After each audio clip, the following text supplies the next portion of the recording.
Hello students, आज हम पढ़ने वाले हैं इलेक्ट्रोस्टैटिक पोटेंशियल एंड कैपेसिटर का सेकेंड लेक्चर।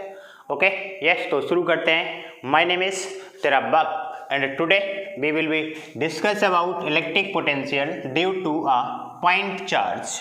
ओके, हम मानते हैं कि यहाँ पे कोई चार्ज Q रखा हुआ है पॉइंट O पर। यहाँ से R डिस्टेंस पर कोई पॉइंट P है जहाँ पे हमें electric potential B find out करना है। ओके, तो यहाँ पे हम लिखेंगे suppose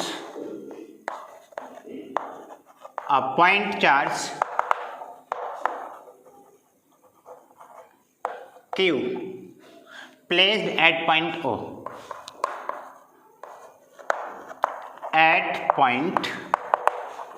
O and we have to calculate electric potential.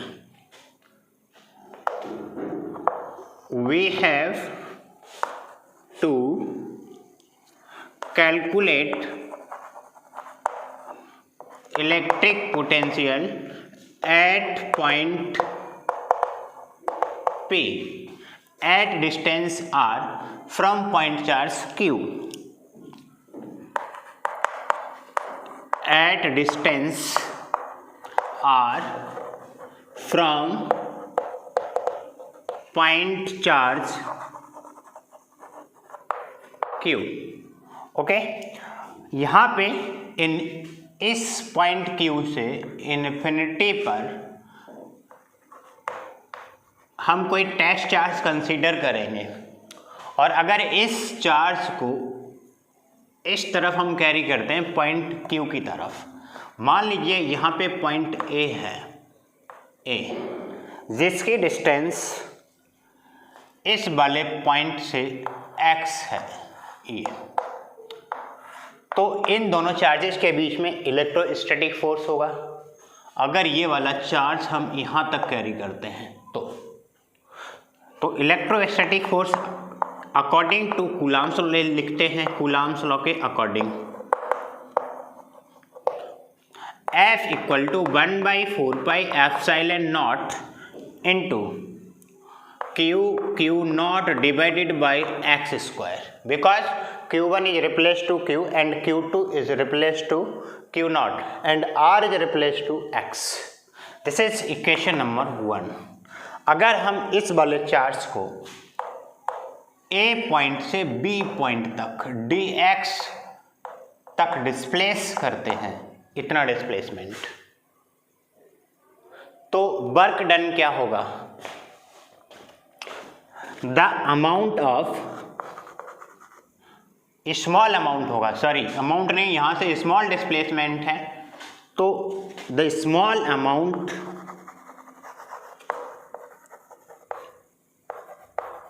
of work done in carrying charge Q naught from A to B.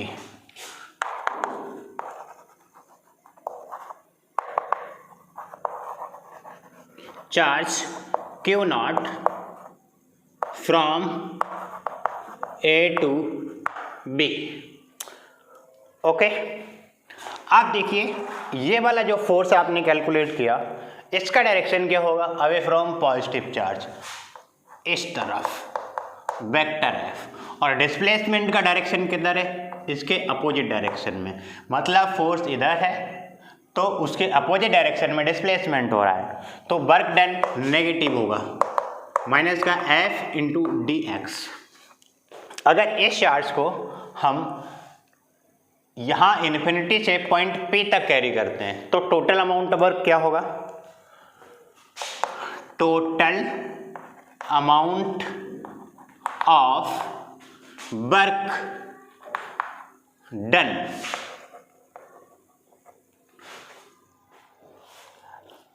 W equal to integration F dx with negative sign. अब देखिए पहले ये charge Q not infinity पे था, अब अगर P पे आ गया Q नॉट तो डिस्टेंस कितनी यहाँ से रह गई पॉइंट चार्ज से R, और जब इन्फिनिटी पे था तो इन्फिनिटी, तो लिमिट क्या हो जाएगी? Infinity to R। ओके, अब F का वैल्यू क्या है? ये लिखा हुआ है, इसे हम पुट करेंगे तो W इक्वल टू माइनस का इंटीग्रेशन और limit infinity to R F 1/4 epsilon not Q not upon X square D X. देखिए x के रिस्पेक्ट में इंटीग्रेशन हो रहा है तो ये वाली वैल्यू बाहर लिख लेते हैं हम। W इक्वल टू माइनस का 1/4 epsilon not Q not integration infinity to R, ये ऊपर जाएगा तो x inverse square D X. Okay, जब हम इसका इंटीग्रेशन करेंगे तो W इक्वल टू माइनस का 1/4 एप्सिलॉन नॉट क्यू नॉट, इसका इंटीग्रेशन हो जाएगा x की power -1 upon -1 limit infinity to r। इस वाले माइनस से ये वाला माइनस कैंसिल आउट। अब हम इसको लिखेंगे W equal to 1/4 epsilon not Q not 1/x infinity to r, ये हो जाएगा। अब इसके बाद अगर हम लिमिट लेंगे तो upper limit minus lower limit, W equal to 1/4 epsilon not Q not, upper limit minus lower limit 1/∞, ये 0 होता है। तो अमाउंट ऑफ वर्क डन क्या हो जाएगा, W equal to 1/4 epsilon not Q not divided by r। ये work done निकल आया टेस्ट चार्ज क्यू नॉट को इन्फिनिटी से पॉइंट P तक कैरी करने में। अब पॉइंट P पर इलेक्ट्रिक पोटेंशियल फाइंड आउट करना है तो वो कितना हो जाएगा, electric potential at P, P stand for electric potential, B equal to W by Q not. W का वैल्यू ये वाला यहाँ पुट करेंगे, B equal to 1/4 epsilon not into Q not divided by r, और ये अपॉन में Q not है, इस तरह लिखेंगे। Q not cancel out to Q not, electric potential at point P due to plus Q charge, V equal to 1/4 epsilon not into Q by r, ये हो जाएगा। ओके, इसको आप अच्छे से नोट करिए, फिर 1-2 एग्जाम्पल सोल्व करते हैं इसके, ठीक। और अगर चाहो तो आप इस टॉपिक के बाद 1-2 एग्जाम्पल खुद से ट्राई कर सकते हो, उसके बाद जो हम कराएंगे आपको वो करिए तो और अच्छा रहेगा। चलिए, और अगर आप नोट नहीं कर पा रहे हैं तो वीडियो को पॉज करके नोट करिए।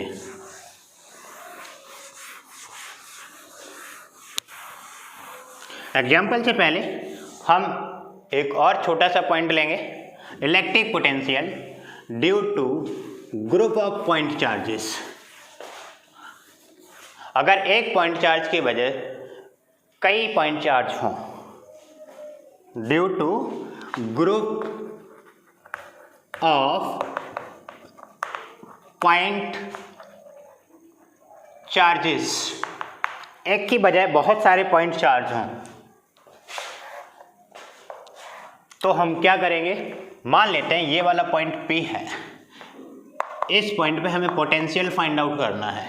यहाँ से R1 की डिस्टेंस पर कोई चार्ज Q1 है, R2 डिस्टेंस पर Q2 है, R3 डिस्टेंस पर R3 Q3 है, डिजिट ऐसे ही बहुत सारे चार्ज हैं, n नंबर ऑफ चार्ज। तो पहले वाले चार्ज के लिए इलेक्ट्रिक पोटेंशियल P पर क्या होगा, V1 equal to 1/4 epsilon not into Q1 by R1। दूसरे चार्ज के लिए V2 equal to 1/4 epsilon not into Q2 by R2। तीसरे के लिए V3 equal to 1/4 epsilon not into Q3 divided by R3। ऐसे ही डिजिट n के लिए। अब टोटल पोटेंशियल हमें पॉइंट P पर अगर फाइंड आउट करना हो तो टोटल पोटेंशियल क्या हो जाएगा, total potential at P V equal to V1 plus V2 plus V3 plus digit number of terms जितने भी हैं उतने टाइम्स तो B इक्वल टू इसका वैल्यू क्या है 1/4πε0 Q1/R1 plus 1/4πε0 into Q2/R2 plus 1/4πε0 into Q3/R3। यहाँ से 1/4πε0 कॉमन ले लें तो Q1/R1 हो जाएगा प्लस Q2/R2, ये कॉमन हो गया 1/4πε0, सॉरी ये तो कॉमन ही है, यहाँ हो जाएगा Q3/R3 प्लस डिजिट डिजिट जितने भी टर्म्स हों, जितने भी चार्ज हों उतने टाइम्स। ओके, यहाँ भी डिजिट डिजिट कर दीजिए इस तरह से। ये हो गया electric potential due to group of point charges. Okay, चलिए अब एग्जाम्पल सोल्व करते हैं और हमें ये उम्मीद है कि आपने वीडियो को स्टॉप करके अपनी तरफ से ज़रूर कुछ ट्राई किया होगा, चाहे भले ना किया हो, फिर भी उम्मीद है, पता है ना, क्योंकि हमें पता है कि हमारी उम्मीद बेकार है। देखिए पहला एग्जाम्पल, यहाँ पे एक क्यूब है इस तरह से,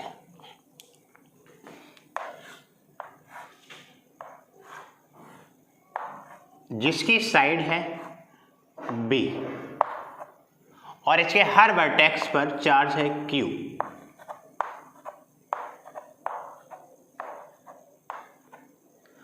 अब इन चार्जेस की वजह से इस क्यूब के सेंटर पर टोटल पोटेंशियल कितना है वो आपको फाइंड आउट करना है।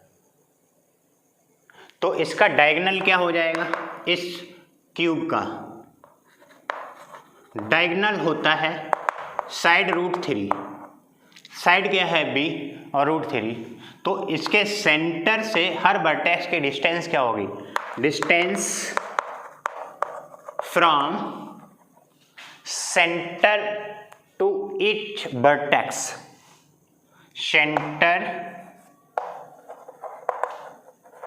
To each vertex V equal to 1/4π, sorry, यहाँ से हो जाएगा इस डायगोनल का आधा, R इक्वल टू B √3/2। ये हो गया distance R from centre to each vertex. अब देखिए पोटेंशियल क्या होगा, total potential at centre B equal to 1/4πε0 into Q/R होता है, लेकिन Q की जगह कितने चार्ज हैं, 4 ये मतलब टोटल 8, तो 8Q डिवाइडेड बाई R की जगह B √3/2, 2 ऊपर चला जाएगा, इससे ये कैंसिल आउट 2 टाइम्स हो गया, तो टोटल पोटेंशियल यहाँ पे बचेगा B इक्वल टू 2 2 या 4 Q डिवाइडेड बाई πε0 और B √3। ये हो गया total potential at the centre of cube. अगला एग्जाम्पल लीजिए, एग्जाम्पल नंबर 2, ये था 1। यहाँ पे एक चार्ज है 5 × 10⁻³ सॉरी -8 कर लेते हैं इसको, कूलाम, और यहाँ पे है -3 × 10⁻⁸ कूलाम, और इन दोनों के बीच की डिस्टेंस क्या है, 16 सेंटीमीटर। 16 सेंटीमीटर। आपको ये बताना है इन दोनों के बीच में पोटेंशियल जीरो कहाँ होगा। चलो हमने यहाँ मान लिया इस पॉइंट पे, इस वाले चार्ज से x डिस्टेंस पर, पॉजिटिव चार्ज से, तो इधर वाला कितना बचेगा, 16 - x। तो इलेक्ट्रिक पोटेंशियल इस वाले पॉइंट पर P मान लेते हैं, क्या हो जाएगा V1 इस वाले चार्ज के लिए 1/4 epsilon not into Q, Q कितना है 5 × 10⁻⁸ बाई आर की जगह एक्स। अब इस वाले चार्ज के लिए इस पॉइंट पे पोटेंशियल कितना होगा B2 = 1/4 epsilon not into minus का 3 × 10⁻⁸ divided by R, but R is replace to 16 - x। ये नेगेटिव पोटेंशियल हो गया क्योंकि ये चार्ज नेगेटिव है और ये पॉजिटिव, तो टोटल पोटेंशियल यहाँ पे 0 कर दें। तो टोटल पोटेंशियल एट P, इस वाले पॉइंट पे P पर टोटल पोटेंशियल 0 होगा, ये हमने कंसीडर किया था अभी। तो B = B1 + B2 = 0। B1 है 1/4 epsilon not into 5 × 10⁻⁸ divided by x। यहाँ B2 का वैल्यू माइनस का 1/4 epsilon not 3 × 10⁻⁸ divided by 16 - x = 0।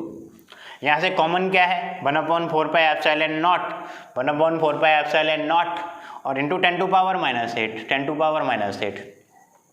Common लेके 0 में भेजेंगे इनको, तो यहाँ पे क्या बचेगा 5/x - 3/16 - x = 0। ऐसा जब हम सॉल्व करेंगे तो x = आएगा 10 सेंटीमीटर। इसका मतलब ये है कि इस वाले पॉजिटिव चार्ज से इस पॉइंट पर मतलब x और x की वैल्यू कितनी है 10 सेंटीमीटर, इसका मतलब इस चार्ज से 10 सेंटीमीटर की डिस्टेंस पर पोटेंशियल 0 होगा। ओके, चलिए इसे नोट करिए और इस तरह के बहुत सारे एग्जाम्पल आप अच्छे से ट्राई करिए, और अगर कोई डाउट रहता है तो कमेंट करके पूछिए। ओके, थैंक्स, जय हिंद।